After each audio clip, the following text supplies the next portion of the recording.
বড় ভিডিওর জন্য তো আমার ছোট ভিডিও দেয়াই হচ্ছিল না। সেদিনকে দেখো ম্যাম আমার হাতে মেহেন্দি করে দিচ্ছিল। এটা মানে ৪-৫ দিনের একসাথে ব্লগ।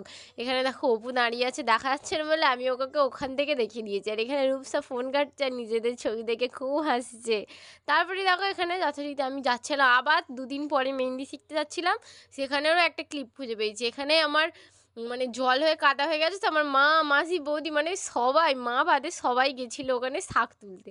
আর এখানে দেখো সেদিনকে সবাই বিকালবেলার কিছু প্র্যাকটিসের ছিল না বলে প্র্যাকটিস করছিল, খুব সুন্দর করে প্র্যাকটিস করছিল। সবাই ভালো করেছে। আমি কি করেছি তোমাদের সবার মনে এটা হতেই পারে। এখানে দেখো সবাই সবার মানে মুখ ফেস দেখাচ্ছে। সৌমি এখানে ঘুরে বেড়াচ্ছে, আমি তারপরে দিদির হাতে করছিলাম। আর যেদিনকে ঝড় বৃষ্টি হলো বিকালে, সেদিনকে দেখো আমার এত সুন্দর ওয়েদারটা লেগেছিল, আমি